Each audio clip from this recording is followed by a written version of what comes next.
I never imagined that betrayal could hide in the mundane details of our everyday life. Looking back, the signs were there, subtle but persistent, like dead pixels on a screen you don't notice until they form a pattern. Our apartment in downtown Charlotte hummed with the routine of our marriage: morning coffee together, kisses on the cheek as we parted for work, take-out dinners when we were too tired to cook. To anyone else, Julia and I were a picture of a stable couple in their 30s, married 8 years, both of us pursuing our careers, talking idly about maybe starting a family soon. We laughed at the same shows, shared inside jokes about our coworkers, and every night we curled up in bed with our legs touching under the sheets. It felt comfortable. It felt real. Yet in the past few months, something had shifted. I felt it in the small silences that had crept into our conversations, the way Julia's laughter sometimes sounded forced, or how she'd come home later than usual with only vague explanations about work stuff. As a software engineer, I live by logic and patterns, and the pattern of our marriage was starting to glitch. Initially, I dismissed it as stress. Julia had recently been given more responsibilities at her marketing firm, leading a project for a big client. It's just work pressure, I told myself on nights when she rolled away from me in bed, claiming exhaustion. Things will get back to normal soon. One Friday evening, I decided to surprise her at her office with dinner from her favorite Thai restaurant. We hadn't had a proper date night in weeks. Balancing the warm takeout bag in one hand and a bouquet of daisies in the other. She always said daisies were more cheerful than roses. I rode the elevator up to the 12th floor, where Brandcast Marketing had its offices. The halls were mostly empty at 7 p.m., lit by dimmed overheads and the bluish glow of computer screens left on standby. As I approached Julia's corner office, I slowed. Her door was slightly ajar. I heard her voice, low and tense, and another voice, a man's voice, speaking in hushed tones. I stopped short, heart thumping. It felt wrong to eavesdrop, but something in her tone froze me in place. I know. We have to be careful, Julia was saying quietly. He almost caught me last time. I frowned, a sudden chill prickling the back of my neck. I leaned a fraction closer to the door, holding my breath. No, he doesn't suspect a thing, she continued. I told him the late nights were because of the Wilson project, and he believed me. There was a pause. Of course I feel awful lying to him. Yes, I will. I promise soon. My mouth went dry. I shifted my position to see through the gap in the door. Julia was standing behind her desk, phone pressed to her ear. She wasn't alone. A tall figure stood by the darkened window. Andrew, her boss. I recognized his profile immediately. The salt and pepper hair, the tailored suit. He had one hand casually on the small of Julia's back as he leaned in to whisper something to her. She gave a soft laugh, but it sounded nervous. I stepped back, my mind reeling. They hadn't seen me. I retreated down the hall as quietly as I could, heart pounding in my ears. In the silent corridor, under the hum of the HVAC, I tried to steady my breathing. That gesture, his hand on her back, her not pulling away, it was intimate. And her words, lying to him. He doesn't suspect. There was no mistaking it. They were talking about me. The takeout bag was still clutched in my hand, its warmth seeping through the paper. The smell of spicy basil chicken suddenly made me nauseous. Daisies drooped from the crook of my arm. I felt like an idiot standing there with flowers for a wife who was obviously in the middle of something far more clandestine than work stuff. I left the office as quietly as I came, taking the stairs down because I didn't trust myself in the enclosed space of an elevator. Outside, the spring night air was cool on my face, but I was burning up inside. I tossed the flowers into a trash can by the building entrance and sat heavily on a bench, the takeout bag at my feet. My mind raced. A dozen memories and observations over the past months snapped into focus like pieces of a puzzle clicking together. Julia locking her phone screen the second I walked into the room. The new lingerie I found tucked in the back of her drawer that I'd never seen her wear for me. The way she'd started mentioning Andrew's name more often, complimenting his leadership, chuckling about some joke he made in a meeting. The nights she came home well past dinner, cheeks flushed, saying sorry, the client meeting ran late. And I'd believed her, unworried because I trusted her. Because I never dreamed my wife would lie to me about where she was, or who she was with. Sitting on that bench, I felt a sickening mix of emotions roil through me. Confusion, hurt, betrayal, anger, white-hot anger that startled me with its intensity. I was furious at Andrew for touching her, furious at Julia for what? For cheating. Was I absolutely sure yet? They could have been discussing something else, I argued with myself. Maybe I misinterpreted. Maybe the pressure of work had her confiding in him about unrelated issues. But that hand on her back, the way she lied into the phone about me not suspecting, what else could it be? In my gut, I already knew. The woman I loved, my partner of nearly a decade, was having an affair. I sat there for what felt like a long time until the takeout grew cold. Couples walked by on the sidewalk in front of the building, laughing or holding hands, and the sight felt like a twist of the knife. Eventually, I picked up the bag and trudged to my car. I had to go somewhere, but I wasn't ready to go home. Not yet. I ended up driving aimlessly across the city. The food in the passenger seat filled the car with a smell that made me want to scream. At a red light, I grabbed the bag and shoved it into a street trash bin, hearing the containers thud at the bottom. My appetite was long gone. My phone buzzed on the console. I flinched, heart jumping. When I picked it up, it was a text from Julia.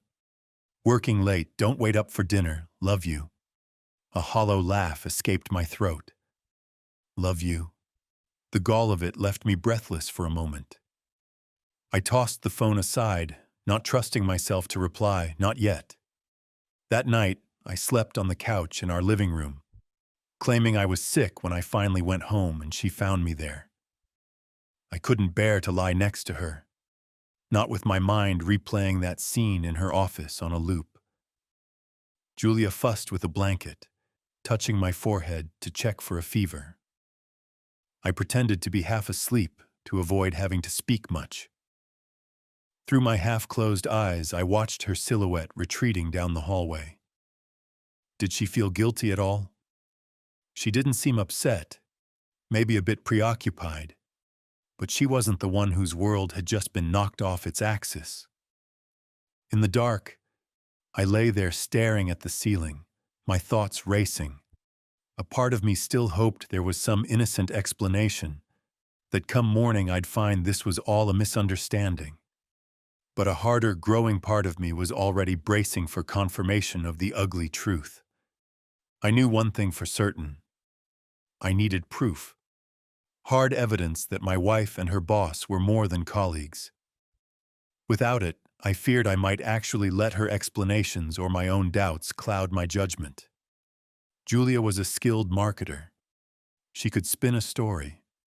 If I confronted her now with only what I'd seen, she might twist it, downplay it, maybe even make me feel crazy for suspecting anything. I needed to be sure, and if it was true, I needed to know how far it had gone, how long I'd been living in a fool's paradise. Beside me on the coffee table, my phone buzzed again with another text from Julia, probably checking on me. I ignored it. Resolving to keep my suspicions hidden for now, I closed my eyes and let cold anger settle in to numb the pain. If she was cheating, she had no idea yet what hell she had just unleashed. I needed to know. I needed proof. Only then could I decide what to do with the shattered pieces of my life. Over the next week, I became a stranger inhabiting my own life. Each day I woke up and performed the role of Ryan Miller, loving husband. I kissed Julia goodbye in the morning, went to work, texted her to ask how her day was, and nodded sympathetically at dinner when she complained about stress on her project. On the surface, nothing had changed, but underneath, every interaction was an exercise in restraint. I was hyper-aware of her every word, every glance at her phone, every time she mentioned Andrew's name.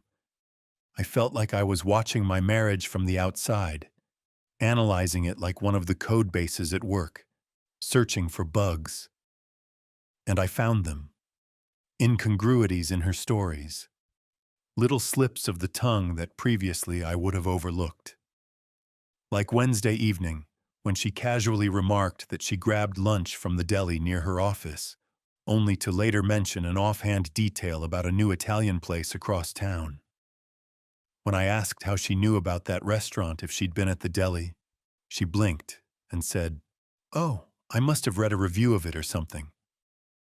Another lie, served with a warm smile and a peck on my cheek. Every lie felt like a tiny cut, and I bled silently underneath. All the while, I collected information. I started with the basics. Her phone. Late one night, while Julia showered, I finally acted on the urge that had been eating at me. With trembling hands, I opened her purse where it hung on the chair in our bedroom and fished out her phone. My heart pounded so loudly I was sure she'd hear it over the running water. I felt a pang of guilt. This was a breach of privacy, something I never thought I'd do. But then I pictured Andrew's hand on her back, and my resolve hardened. Thankfully, she hadn't changed her passcode. It was still the same 4-digit code we'd both been using for years. Our anniversary, 0621. The phone unlocked to reveal her home screen. I thumbed through her messages first. There were threads with her friends, her sister, me. Nothing unusual. If she was coordinating with Andrew, she wasn't doing it via normal text messages. I opened her WhatsApp. Nothing there either. The shower was still running, so I opened her email, mostly work emails and newsletters. I was about to move on when a name in the contacts list of her email caught my eye. Andrew Thompson. There were no emails from him in her inbox, but I realized she could have a folder. I navigated to the hidden folders section, and sure enough, there was one labeled AT Sales, which looked innocuous, like it might contain client info, Andrew Thompson, VP of Sales. Inside, instead of client contacts, I found a chain of personal emails between Julia and Andrew. They had been clever. Each message's subject line and content started with a sentence or two about a fake work matter, a thin cover in case someone stumbled on it. But after those few lines, the indented text of a previous reply would be visible. And that's where I saw it. Lines of unmistakably intimate conversation. I couldn't stop thinking about last night. Lunch today? Andrew had written in one. Julia's response followed in the thread. Same here. I miss you already. 12:30 at the usual spot. My breath hitched. I scrolled further up the chain, my eyes devouring the evidence of their affair spelled out in black and white pixels. They talked about stolen moments in between meetings, references to physical encounters cloaked in coy language that still made my stomach churn. One email, dated a month ago, read, "That night in Chicago was incredible. I wish we didn't have to pretend like nothing happened when we got back to the office." It was from Julia. I recognized the week she was referring to. She had gone on an overnight business trip to Chicago. I'd been proud of her for landing such a big client. I'd even helped her pick out the suit she wore on the trip. I closed my eyes, feeling a wave of nausea. There was more. An entire timeline of betrayal archived in this secret folder. They'd started their affair at least 6 months ago, as far as I could tell from the email dates. 6 months of my life, the past half year, had been a lie. My hands shook, hovering over the screen as I contemplated what to do. I selected the entire email chain and forwarded it to my own secure email address, one Julia didn't know about, an old Gmail I used for freelance side projects. Then I quickly deleted the forwarded message from her sent folder and cleared the deleted items. I had to be thorough. I couldn't leave any trace that I had seen these.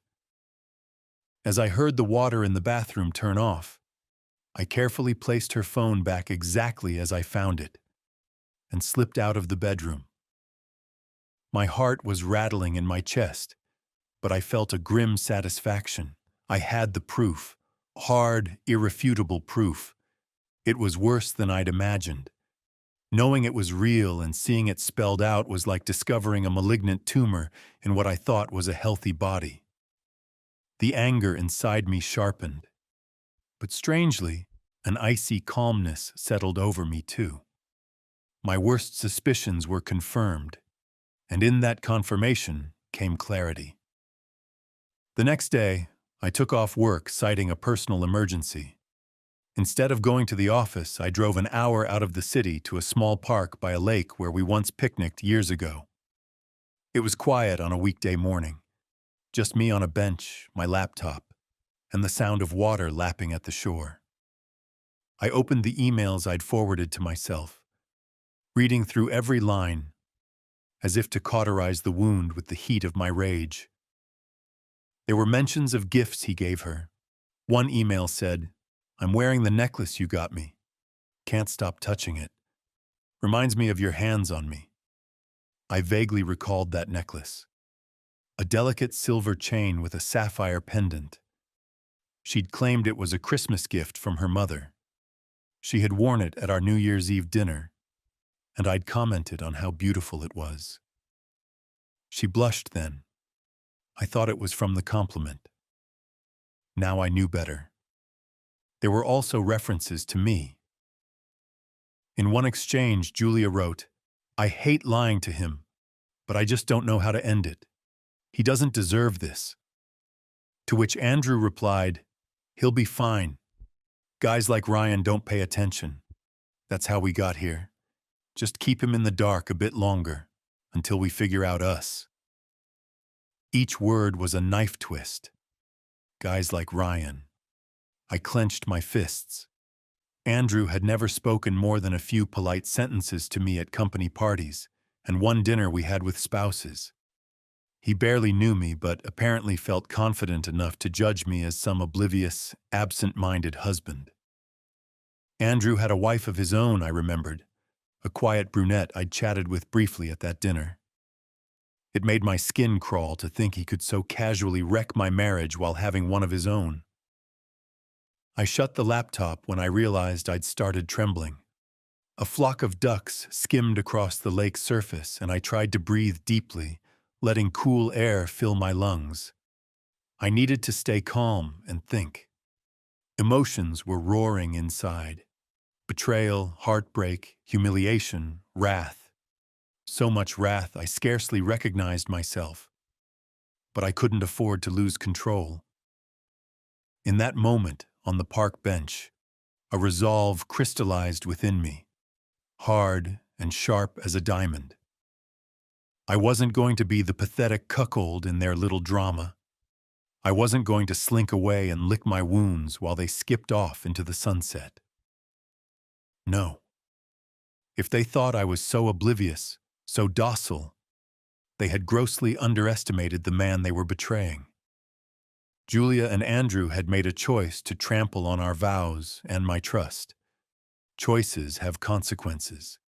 They had no idea who they were now dealing with, what I was capable of when pushed to the brink. I opened my laptop again and began a new email.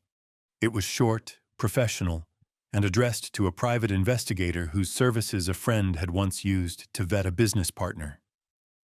I need surveillance and evidence gathering for a personal matter. Discretion is a must. Please advise on next steps. I hesitated only a second before hitting send. Gathering the emails was a start, but I would need more ammunition for what I was planning. Pictures, witness accounts, anything to strengthen my position. I was no lawyer, but I knew enough to realize that in a divorce, and yes, divorce was now inevitable, hard evidence of adultery could affect the outcome, especially when it came to things like alimony or public sympathy. And beyond legal battles, I had other ideas swirling, dark, vindictive fantasies that had begun to take shape the moment I saw that hand on her back. They thought I was a fool in the dark. I was about to show them how illuminating a little light could be. The first stage of war is reconnaissance. I would watch, gather, and prepare. And when I finally moved, I would strike with precision, like a scalpel cutting out a cancer. No rage-fueled outburst, no sloppy confrontation that could tip them off or give them time to cover their tracks. I would be patient. I would be methodical. Sitting by that tranquil lake, I made a silent vow to myself far more serious than any promise I'd ever made aloud. Julia and her lover had set this in motion, but I would be the one to end it. By the time I was done, they would both understand the true price of betrayal. Maintaining the facade of a devoted husband while plotting the destruction of my wife and her lover was a surreal experience. Each morning I woke next to Julia. I had to remind myself not to recoil from her sleepy smile or the way she'd drape an arm over me. In those early hours, before full consciousness snapped the armor of my resolve into place, I sometimes felt a yearning, a desperate wish to roll back time to when that smile was sincere and our life was unblemished. But reality never took long to flood in, dousing any warm feelings with cold purpose. If Julia noticed a change in me, she didn't let on. Perhaps she was too wrapped up in her own lies to probe mine. I continued to pretend I was oblivious, even as I was quietly assembling a war room of sorts. I converted our home office, once a shared space where we'd trade banter over bills and schedules, into my secret command center when she wasn't around. On my personal laptop, protected by new passwords, I compiled everything: copies of the incriminating emails, dates and times of her business trips that coincided with Andrew's schedule, credit card statements highlighting the charges that didn't add up. The credit card statements were illuminating. Our joint visa showed a charge at the Westin Hotel downtown 2 weeks ago. On a night I recall, she said she was working late and stayed at a friend's because it got too late to drive home.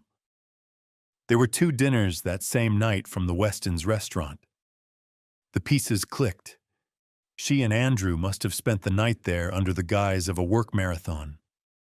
Another charge, a jewelry store purchase last month, which I hadn't paid attention to at the time because Julia handled the bills. Likely that sapphire necklace he gave her. And countless little charges for lunches at spots nowhere near her office or small gifts I never received. Each line in those statements was a testament to her betrayal, and I highlighted them in yellow on printed copies, feeling a grim sense of order in cataloging her deceit. I met with Evelyn Parker, the private investigator, 2 days after I first contacted her. We chose a discreet coffee shop on the outskirts of town. Evelyn was a sharp-eyed woman in her 50s, with an air of professional detachment that immediately put me at ease. I laid out the basics. My wife was having an affair with her boss. I had some proof but needed more solid evidence, photos ideally, to leverage in upcoming divorce proceedings. Evelyn nodded knowingly. Sadly, my scenario was nothing she hadn't heard before. "Do you have any idea of their routine or meeting places?" she asked, clicking a pen. "They've been using work as cover," I said, sliding over a sticky note with Andrew's full name, license plate, which I'd noted from his car at a previous company event, and other details I'd gathered. There was at least one hotel, likely more.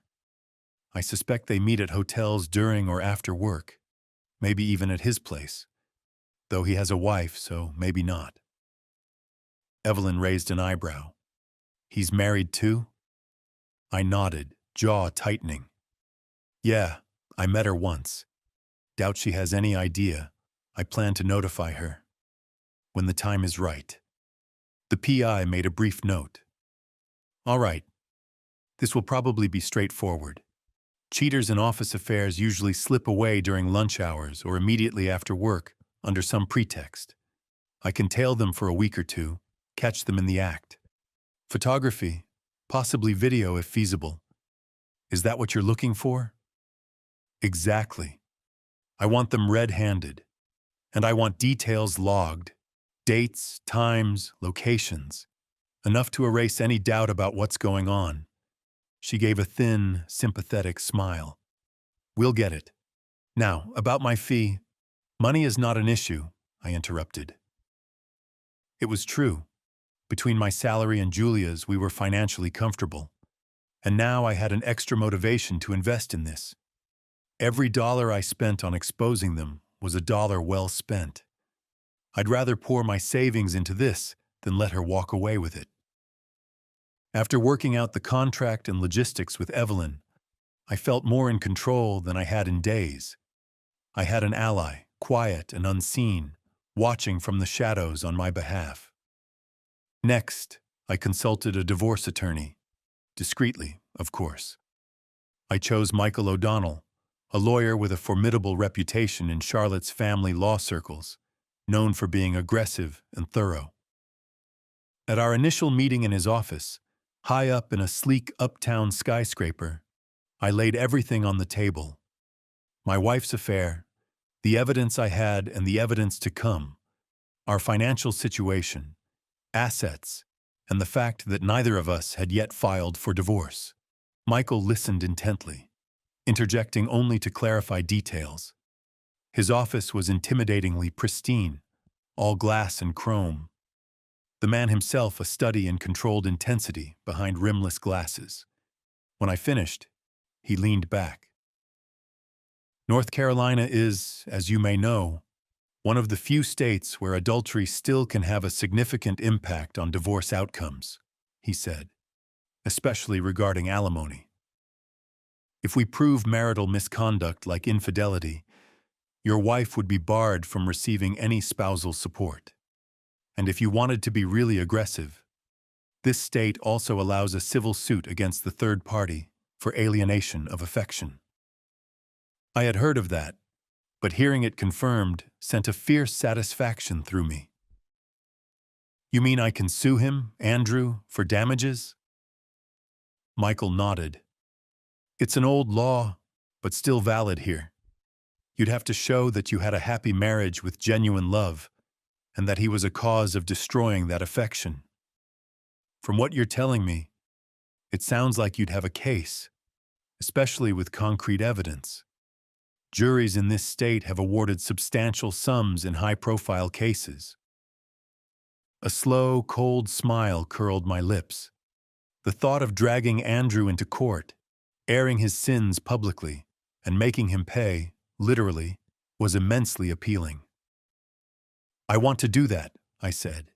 "I want to do all of it." Michael gave a curt, professional smile. "Understood. But one step at a time. First, we need to gather as much evidence as possible. You've made a good start with emails and such. Once your PI gets photos or video, we'll be in a very strong position. Now, a few strategic points. Do not confront your wife or her lover. Not yet.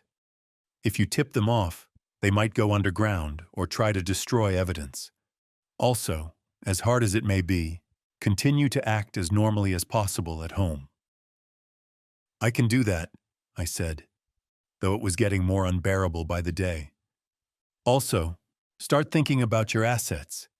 Do you have joint bank accounts, credit cards, a house? He asked, glancing at the notes he'd taken.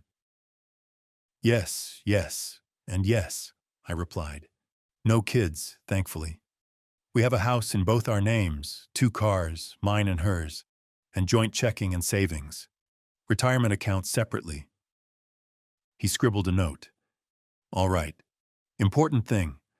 North Carolina requires 1 year of separation before an absolute divorce. But we can negotiate a separation agreement and handle property distribution sooner.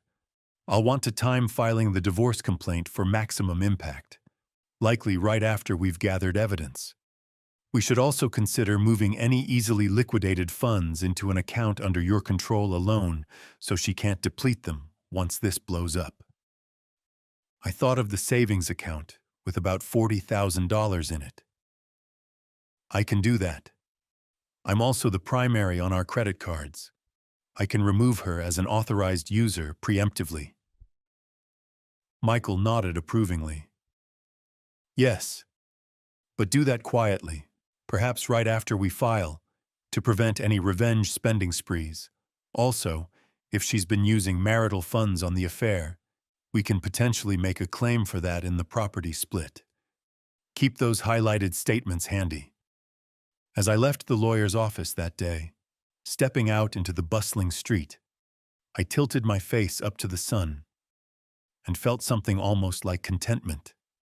For the first time since this nightmare began, I had a clear roadmap.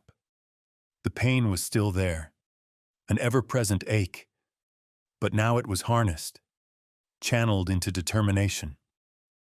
I wasn't powerless. Far from it. I was quietly laying traps all around Julia and Andrew, and they continued on oblivious, thinking they'd gotten away with it. That evening, I returned home to find Julia in the kitchen chopping vegetables, a domestic portrait of wifely normalcy that might have warmed my heart once. She looked up and smiled. Hey you, dinner will be ready in about 15. How was work? I loosened my tie and forced a casual smile. Oh, you know, the usual. Debugging code, putting out fires. How about you? How's the Wilson project coming along? I couldn't resist the slight emphasis on Wilson project, the supposed cause of so many late nights. She didn't catch the nuance. It's getting there, she said, turning her attention back to the cutting board. Andrew's been really hands-on with it, which helps. I bet he has, I thought darkly. I stepped behind her, slipping my arms around her waist in what might be perceived as affection. Really, I just wanted to see her reaction. She tensed for just a second. Anyone else might have missed it, but I felt it. I'm lucky to have such a hard-working wife, I murmured, forcing warmth into my voice. I even kissed her cheek. She smelled like ivory soap and the faint floral perfume she always wore. Julia relaxed back into me slightly and let out a tired sigh. I'm lucky you're so understanding. I know I've been so busy. Once this project wraps, we should take a weekend trip or something. Just us. I made a soft sound of agreement, heart thumping with a mix of revulsion and bitter irony.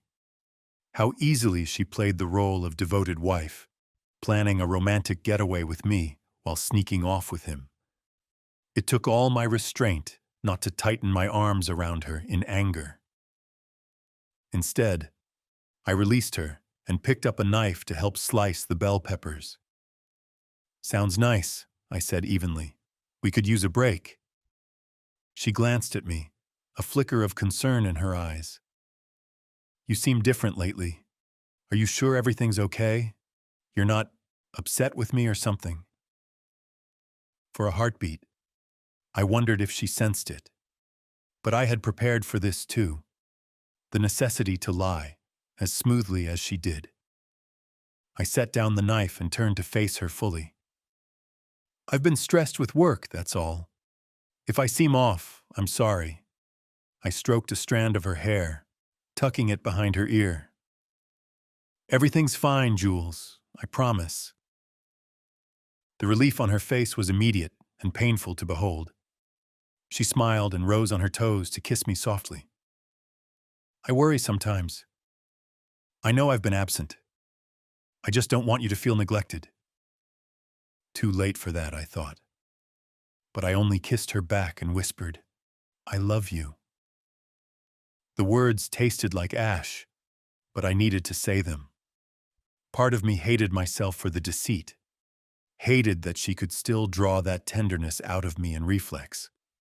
But another part, the part in control, noted how convincing I sounded, a better liar than I ever imagined I could be. Julia's eyes shone a bit, as if the exchange had reassured her. I love you too, she replied softly. We ate dinner and chatted about inconsequential things, and for a fleeting moment, I almost felt like our old rhythm was back. As we cleared the dishes together, she was humming under her breath, a habit she had when content. It was almost enough to make me doubt, to ask myself if perhaps I could just confront her calmly, demand she end it, and try to fix this marriage. Did I really want to blow up my entire life? But then her phone buzzed on the counter, and I saw the name flash on the screen. Andrew, work. She snatched it up quickly, the way someone does when they don't want anyone else to see. In that fraction of a second, I caught a glimpse of her face, the slight widening of her eyes, the parted lips, an expression of eagerness and guilt that she never wore for me anymore. She glanced at me, and I made a show of turning away, pretending not to notice. Sorry, I have to take this, she said lightly, already walking out of the kitchen. Work question. Won't be a minute. She disappeared down the hall. I stood there, hands clenched around a damp dish towel, any residual doubts I had evaporating like steam. That normal evening, that comfortable domestic scene, it was as fake as everything else. A play we were both performing. The difference was, I knew it was a play, and I knew my lines perfectly. From the living room, I heard her muffled voice answering the call. I closed my eyes and inhaled slowly. No. There would be no fixing this marriage. Julia had dug her grave alongside Andrew, and I was simply waiting for the right moment to hand them the shovels. I tossed the towel onto the counter and smiled to myself, a genuine smile this time, born of anticipation. Soon, very soon, the carefully constructed lives of Julia and Andrew would come crashing down, and I would be the one to pull the rug out from under them. The morning that everything went nuclear dawned bright and mild, belying the chaos I was about to unleash. I remember the sunlight pouring through our bedroom window as I got dressed in a crisp blue shirt and slacks. The outfit I'd chosen intentionally because Julia always said I looked handsome in blue. Let her see that image of me today, I thought. The loving husband she took for granted, looking his best, right before I turned her world inside out. At breakfast, I was uncharacteristically upbeat. I whistled while frying eggs, even as my heart jackhammered with anticipation. Julia appeared in the kitchen, hair still damp from her shower, adjusting the gold necklace I'd given her on our 5th anniversary. There was a time that sight, my wife wearing my gift, would fill me with warmth. Now it just felt ironic. You're chipper today, she commented with a smile, sitting at the table. She wore a trim black skirt and a pale pink blouse. Ironic, given the kind of day she was about to have, that she dressed almost innocently. I slid a plate of eggs and toast in front of her and kissed the top of her head. Just feeling good, I replied. It wasn't a lie. I did feel good, in a cold, clear way. The waiting was over. Today was action. We made small talk about weekend plans. She mentioned maybe catching a movie together. I agreed as if it was any other Friday, and we were any other couple. My performance was flawless, if I say so myself. When she left for work, I made sure to give her a lingering hug at the door. I needed one last close look at her before everything changed. Julia hugged me back tightly, almost gratefully, as if she felt relieved that our odd tension lately had seemingly passed. "Love you," she said softly. "Love you too." "Have a great day," I responded, forcing a sincere tone. Her perfume hung in the air after she walked out. I watched from the window as she got into her car and drove off. The moment her car turned the corner, my smile dropped. I set my jaw and went back to the bedroom to retrieve the envelopes waiting in my briefcase. By 10 a.m., I was positioned downtown near Julia's office building. I sat on a bench across the street, pretending to read a newspaper but really watching the entrance. My phone buzzed, a text from my lawyer, Michael. "Process servers in position. On your go." I had insisted on coordinating the timing myself. I wanted absolute certainty that both Julia and Andrew would be hit at almost the same moment. It was tricky since they weren't in the same place, but with 2 process servers ready, it was doable. I typed back, "Go." Across the street, I saw a man in a brown courier uniform step briskly into the lobby of Brandcast Marketing. Right on schedule, at the same time in the distance, in the direction of Andrew's company headquarters, several blocks away in a tall glass office tower.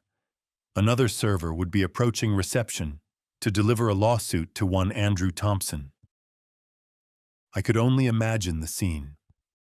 Andrew in his plush executive office, being handed a thick envelope with a civil complaint suing him for alienation of affection, demanding hundreds of thousands in damages for dismantling my marriage. I wished I could see his face, but I had chosen to witness Julia's moment instead. Through the window of the marketing firm's lobby, I watched the courier approach the front desk. A few minutes later, my phone buzzed again, a text from the server himself this time. "Served your wife. She opened it here. Looked upset. Leaving now." My pulse quickened. I folded the newspaper and stood, keeping a casual posture. Sure enough, I saw Julia through the glass doors, walking hurriedly across the lobby, a sheaf of papers clutched in her hand. Even from a distance, I recognized panic in her movements. She nearly tripped over a mat in her haste. Another woman from her office was hurrying after her with a concerned expression, probably calling her name. But Julia blew through the doors and out onto the sidewalk. I ducked behind a passing group of pedestrians just enough that she wouldn't spot me across the street. She paused on the sidewalk, looking down at the document in her hands. Her face was ashen. For a moment I wondered if she might vomit or faint. Instead, she pulled out her phone. I knew her habits well enough to guess she was calling me. My own phone began to vibrate in my pocket. I silenced it. "Not yet, Julia." She tried a second time a few seconds later. I could see her pacing, one hand covering her mouth. I ignored the call again. Then she started typing furiously, likely a text. A moment later it came through. "Ryan, please, what is this? Can we talk? Please." I didn't respond. I wanted her to stew in it a little while. Julia looked around wildly, as if expecting me to materialize. Instead, the colleague from before, a petite woman I recognized vaguely from a holiday party, came outside and gently touched Julia's shoulder. Julia startled, then hurriedly stuffed the papers into her large purse. She allowed the woman to guide her back inside, probably realizing that breaking down in the street wouldn't do her any favors. I almost felt a pang of pity. Almost. I left my vantage point and headed to my car, parked a block away. As I walked, another text buzzed through. This one from a number I didn't recognize immediately. "You son of a bitch." Ah, that must be from Andrew. A moment later, a call from the same number. I let it ring. Then another text.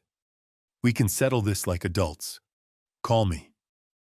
I smirked at the shift in tone. Anger to attempted diplomacy in under a minute. Andrew was clearly flailing. I saved those messages, but gave no reply. The next phase of my plan was already in motion. Earlier that morning, an anonymous package had been delivered to the Human Resources Director at Brandcast Marketing, containing copies of some of the very same photos and emails that were attached to the divorce complaint. It was a risk sending it, but I wanted to ensure that the professional consequences of their affair hit swiftly. Given that Andrew was in a position of power over Julia, it wouldn't look good for either of them. I knew any decent HR investigation would conclude with at least Andrew's termination for violating company policy, possibly Julia's as well for breach of conduct. Whatever happened, their working together was effectively over. Not done yet, I thought as I drove out of downtown. I had one more delivery to make that day. This one personal. In the passenger seat sat a sealed envelope addressed to Linda Thompson, Andrew's wife. Inside, I had placed printed copies of select emails, including Julia's glowing account of the Chicago trip, a few choice photographs the PI snapped of her husband, and my wife kissing in his car behind a restaurant, and a letter I had written by hand. "Dear Linda, I'm very sorry to bring you this pain, but I thought you should know what your husband has been doing with my wife. Enclosed is evidence of their affair. I know this is devastating news. I have begun legal proceedings against them both. If you want to talk or need more information, I've included my phone number. You didn't deserve this. None of us did. Ryan Miller." Perhaps it was a strange gesture for someone as consumed by vengeance as I was, but I did feel a sliver of genuine sympathy for Andrew's unsuspecting wife. She was collateral damage in this mess, as I was. The difference was, I was actively fighting back, while she likely had no clue. I wanted her to have the truth, and whatever she chose to do with it, well, that would only add to Andrew's misery. Just after lunchtime, I pulled up in front of the Thompsons' upscale house in a leafy suburban neighborhood. They had a brick colonial with a neatly trimmed lawn, the kind of home that screamed happy, successful family. A silver SUV in the driveway and a tricycle near the porch hinted at children. My jaw clenched at the thought. Andrew wasn't just destroying one marriage, but possibly scarring his own kids' lives too. No one appeared to be home, which was ideal. I walked up to the front door and slid the envelope under it, where Linda would see it when she returned. Then I retreated quickly. By the time all the pieces were set and I returned to my now empty house, it was mid-afternoon. I had the rest of the day off under the pretense of a personal errand. The quiet inside my home felt eerie. This morning, it had still been the home of a married couple. By evening, it would be a battleground, or maybe a graveyard for our relationship. I poured myself a glass of bourbon, even though it was only 3 p.m., and sat in the living room armchair, phone in hand. I had ignored 3 more of Julia's calls and a barrage of texts. They ranged from shock and confusion. "How could you do this out of nowhere? We need to talk." To denial, "This must be a mistake. Please, can we talk before you do anything drastic?" To pleading, "Ryan, I'm begging you, please answer me. I'm scared." Not a single outright apology or admission of guilt yet. I noticed that. Just panic. Good. I sipped the bourbon slowly, allowing myself the indulgence of enjoying her desperation. She was feeling even a fraction of the pain and fear she'd inflicted on me, and it was only the beginning. As the afternoon light slanted through the blinds, I rehearsed in my mind how I would handle the face-to-face confrontation that was inevitably coming. Part of me expected that she might flee, maybe go to her parents' or a friend's house instead of coming home. But Julia wasn't close to her parents. They lived in another state, and I doubted she'd want to confide in any friends yet, given the shame. No, she would come home, if only to retrieve whatever she needed once she realized the house might no longer be a safe haven. And I would be waiting. Around 5:30, I heard the familiar sound of her car pulling into the driveway. I stood up and positioned myself in the kitchen, leaning casually against the counter with my now empty glass beside me. My heart was pounding again, but I felt a steely calm in my veins. The front door opened. Julia stepped in, keys jingling with her trembling. She looked ghost pale, her makeup smudged as if she'd been crying. Our eyes met across the open layout of the living room and kitchen. For a moment, neither of us spoke. She closed the door behind her softly. In her hand, she still clutched those crumpled divorce papers. I could just see the bold black lettering of the filing through the thin sheets. Her purse hung awkwardly from her other arm, as if she'd forgotten it was there. "Ryan," she said in a small, broken voice. "Why?" Her throat bobbed, and a tear spilled down her cheek. "Why are you doing this?" The sheer audacity of the question almost made me laugh. Why was I doing this? She looked at me as if I were some inexplicable force of nature that had swept in without warning, as if she hadn't set the dominoes up herself. I kept my face expressionless. "I think that's pretty clearly outlined on page 3, I said coolly, nodding at the papers. "Undergrounds for divorce." She winced and glanced down at the document as if it might burn her. "Adultery," she whispered, reading the word I knew was there in black and white. Her eyes flicked back to mine, wide and wet. I never meant to hurt you." It was such a pathetic cliché I almost rolled my eyes. Instead, I pushed off the counter and took a few steps toward her, folding my arms. Yet here we are. Julia took a shaky breath. "Can we please just talk about this? Not with lawyers and legal papers. Just us." "Talk?" I echoed, a sharp edge in my voice despite my effort to stay calm. "By all means, let's talk. Did talking occur to you at any point in the last 6 months while you were screwing your boss?" She flinched as if slapped. "Please, it's not like that. I mean it is, but..." She wiped her face. "It just happened. I was feeling so lost, and Andrew, he paid attention. Hearing his name from her lips in this context for the first time unleashed something in me. I closed the distance between us swiftly. "Stop!" The word came out colder and louder than I intended, and she shrank back, her calves bumping into the door behind her. I steadied myself and continued in a softer tone, though no less firm. "Don't say his name to me. You think I want to hear any excuses? There is no justification, Julia. None." She nodded rapidly, tears streaming now. "You're right. You're right. It was a mistake. The biggest mistake of my life. I regret it so much. It's over now, I swear it. I ended it." I raised an eyebrow. That was interesting if true, but likely a lie or a very recent development. Perhaps she was only saying it because she got caught. "When? Just now when you realized you were caught?" She sobbed once hard. "No, a few days ago. I told him I couldn't do this anymore, that I love my husband." Her voice cracked on the last word. I felt a flicker of something. Was it doubt? Pain? It was quickly drowned by cynicism. How convenient, her claim. It might even be partially true. Perhaps she or Andrew had gotten nervous, or the guilt had been closing in. But it didn't change the fact that for months, every day, she had chosen to betray me. If she had truly ended it, it was too little, too late. "I'm supposed to take your word for that?" I said quietly. "You, who lied to my face over and over." I gestured to the papers.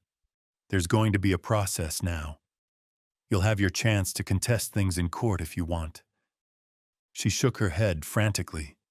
"No, no court. Ryan, please. We don't have to destroy each other like this. We can have a civil divorce if that's what you really want. Or we can try counseling." Her voice was drenched in desperation. I realized with a kind of detached wonder that I felt almost nothing for her at that moment beyond contempt. The sight of her, which once would have moved me to comfort her, now only solidified my resolve. She looked small and pitiful, and I knew she was grasping at straws because she was starting to see the abyss opening beneath her. "A civil divorce?" I repeated. "Julia, I've already given my lawyer the go-ahead to pursue everything to the fullest extent. Adultery has consequences in this state. Did you not read that part? You won't be getting a dime from me. No alimony, not after what you've done." Her face crumpled. "I don't care about the money," she began, but I cut her off. "Maybe not now, but you will when you realize how expensive starting over is going to be. And you can forget about your job," I added icily. "Sleeping with a VP tends to violate company policy, I'm pretty sure." Her hand flew to her mouth. It hadn't occurred to her. I could see it dawning on her face. "Oh my God. People at work. They found out. Did you—" "Yes," I answered, not even bothering to lie about it. "HR knows everything. You can expect to be terminated, or at least asked to resign quietly. Andrew too, if he hasn't been marched out already." She stared at me in horror. It was a strange mirror of the look I had when I first realized what she was doing. Like the ground had vanished. Now she was feeling it. Good. "Why would you do that?" she cried. "It wasn't enough to just divorce me? You want to ruin my whole life?" I felt a blaze of anger lick at my control. "Yes, actually," I said with deadly calm. "Much like you ruined mine." Julia pressed back against the door, as if the wood grain might swallow her up. "Ryan, I know I hurt you. I know I don't deserve forgiveness, but I love you. I never stopped loving you." She was almost babbling through sobs. "I was stupid and selfish, and I don't have any excuse. But please, we had 8 good years. Doesn't that mean anything to you? I'll do anything to make it right. Just please, please stop this from getting uglier." I stood there absorbing her words, feeling curiously calm now that my anger had spoken its piece. In another life, perhaps, I would have crumbled at seeing her like this, at hearing her beg. Once I would have moved mountains to wipe away her tears. But the man who loved this woman unconditionally had died somewhere in the past few weeks, perhaps on that bench outside her office or on that park seat by the lake. What remained of him was now fortified behind high walls of resolve. "It's already ugly, Julia," I replied quietly. "You saw to that. All I'm doing is ensuring the consequences match the actions." She sobbed, sliding down the door to sit on the floor. It was the closest I'd ever seen her to utterly broken. In a distant part of my mind, I acknowledged that this was sad, tragic even. But I felt no impulse to comfort, only a grim vindication. After a long stretch of her weeping softly and me standing there in silence, she looked up, wiping her nose with her sleeve. What happens now?" she asked, voice trembling. Now, I said, you find yourself a lawyer. Whatever happens regarding the house, assets, we'll go through them. I've already moved most of our liquid savings into an account in my name. You'll get your half of what you're entitled to by law. I'm not going to cheat you out of that. But I'm not giving you anything more. And as for me, I'll be filing a formal complaint at work too, if HR doesn't act. It's quite possible your career in this town is over. She swallowed hard, eyes blank with shock. I can't believe this is happening, she whispered. Neither could I. When I found out my wife was betraying me, I said, with a cold smile that felt foreign on my face. But here we are. Julia closed her eyes, fresh tears leaking out. I wish I could take it back, she choked. God, I wish I could undo it all. I was going to tell you, I swear, I wanted to fix things. Stop, I interrupted, raising a hand. We're past that. You made your choices. A silence fell. I realized I was done here. There was nothing more to say that wouldn't be repeating ourselves. She was mourning her loss. And I had a strange urge to leave, to get out into the cool air. I think it's best if you stay somewhere else tonight, I said, my voice firm but not unkind.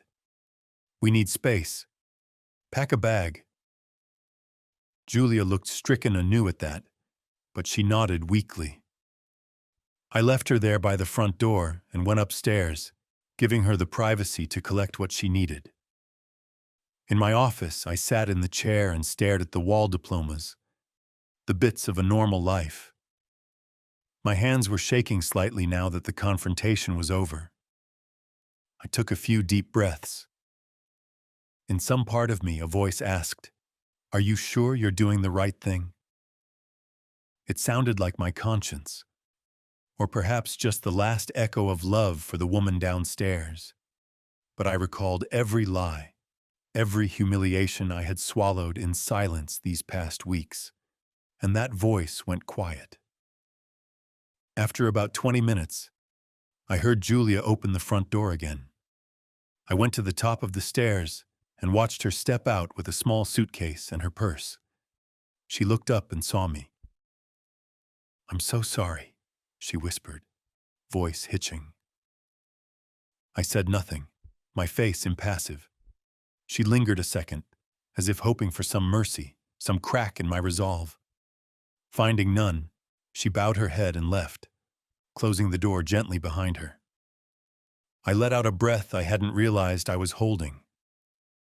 It was done. The first major battle was over. I had won it decisively. Julia was out of the house, our house, now just mine, and both she and Andrew were reeling from the hit.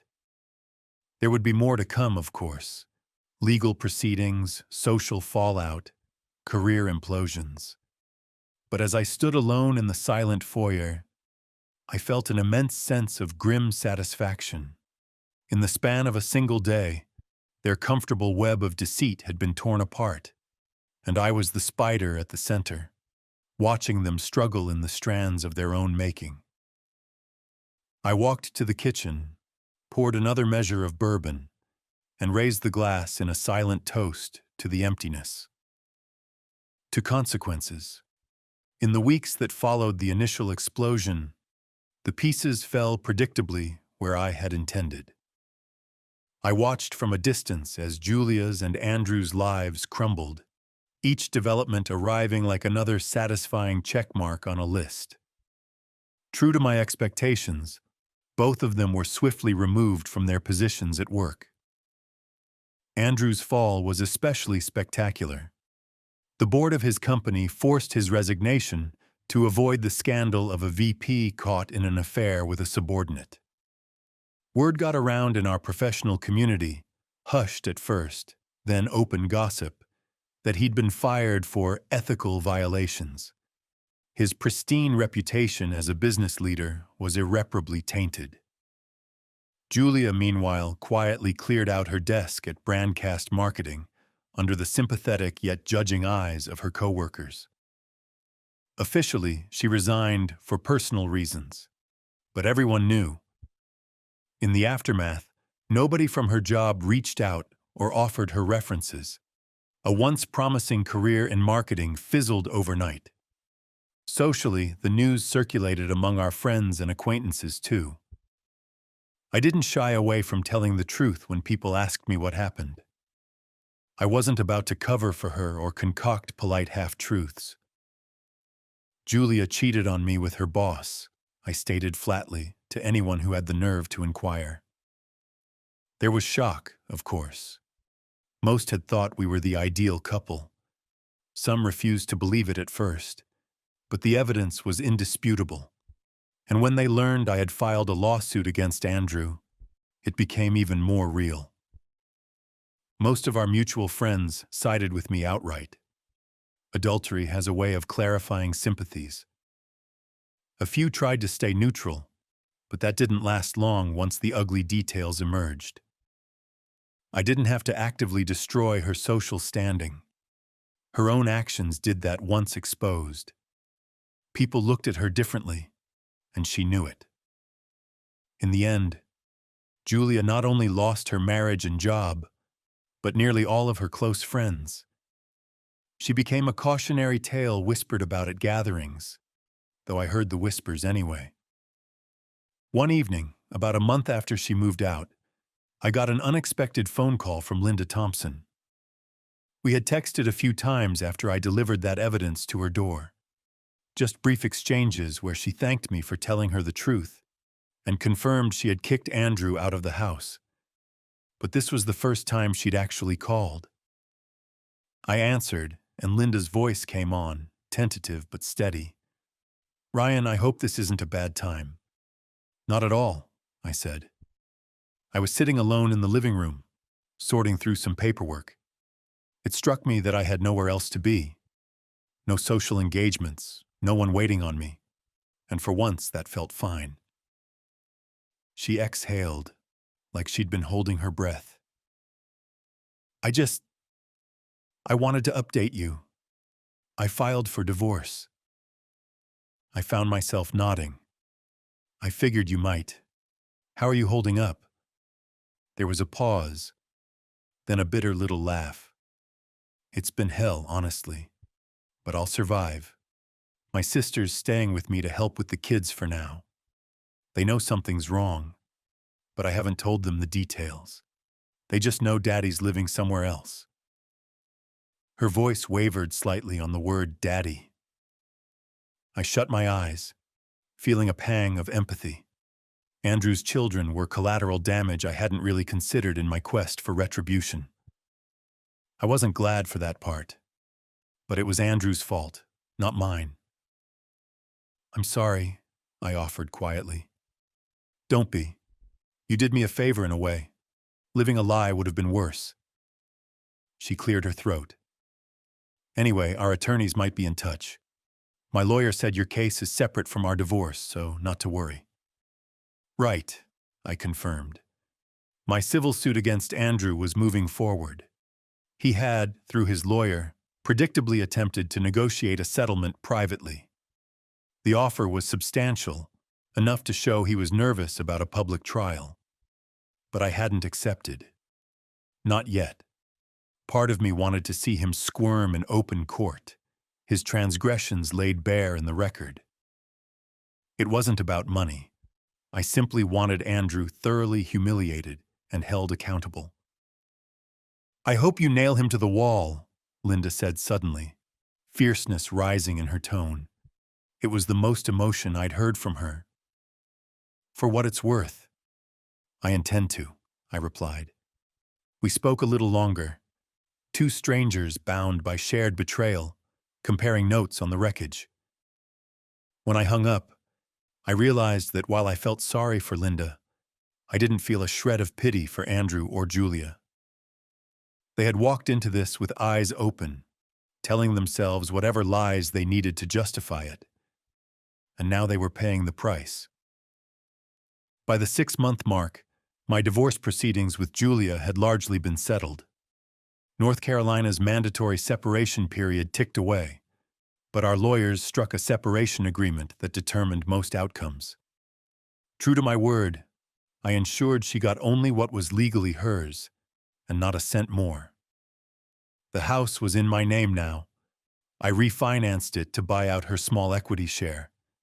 She got to keep her personal car and whatever belongings she had taken with her. The savings we'd accumulated were split, though I'd strategically spent down some on legal fees and other expenses related to uncovering the affair, which the agreement acknowledged as legitimate expenditures. She had no grounds to dispute any of it. The evidence of her misconduct gave me an undeniable advantage. Not that she fought. In fact, I was somewhat surprised that Julia never once tried to drag out the proceedings or get litigious. When we finally sat down with mediators to sign the separation agreement, she looked hollowed out, agreeable to every term, as if she had no fight left in her. Maybe she truly didn't. Her lawyer murmured something about her waiving rights to alimony. She did it without protest, whether from guilt or simply realism. Either way, it was done without much fuss. She spoke directly to me only once during that meeting. I remember it clearly. We were walking out of the conference room, and she turned and touched my arm lightly. Her eyes were red but dry.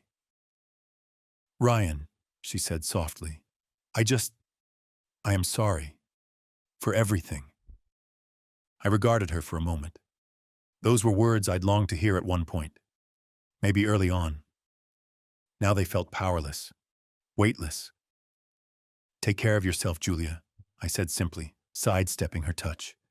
She nodded, a lone tear finally escaping down her cheek. And then we parted ways. Our divorce became final on the 1-year mark of our separation, as required by law. The decree came in the mail, a bland packet dissolving 8 years of marriage into legal fact. I felt a slight twinge as I held the papers, but it wasn't sadness so much as a solemn sense of closure.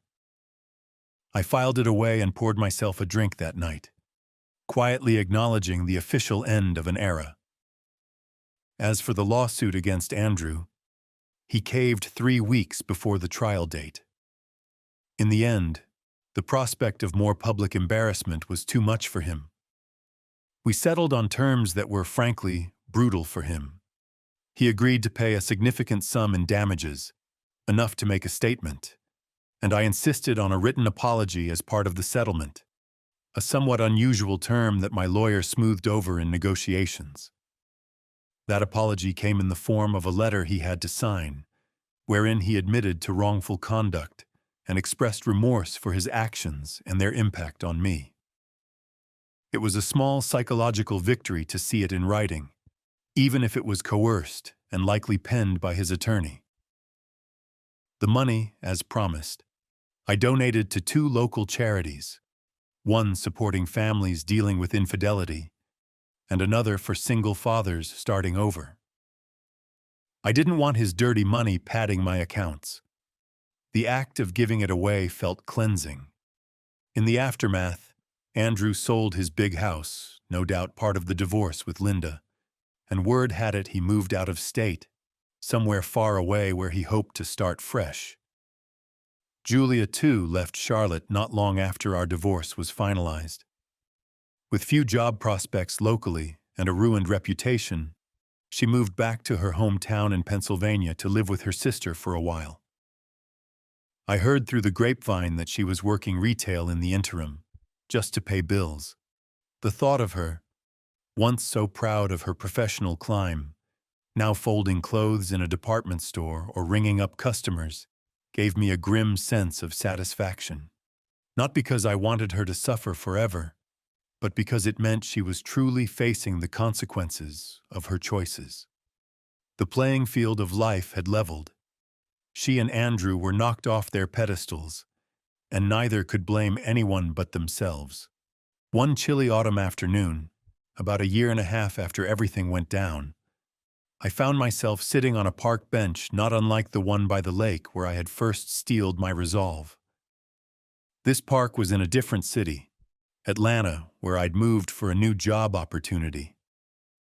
I had needed a change of scenery from Charlotte's memories, and a tech firm here had headhunted me with a great offer. So I took it, and never looked back. As I sipped a coffee and watched golden leaves drift from the trees, I realized I no longer felt the raw anger that once kept me up at night. I had done what I set out to do. Julia and Andrew were thoroughly ruined in the arenas that mattered to them: love, reputation, career.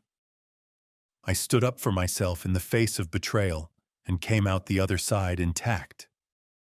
As the late afternoon sun cast long shadows, I felt my phone buzz in my jacket pocket.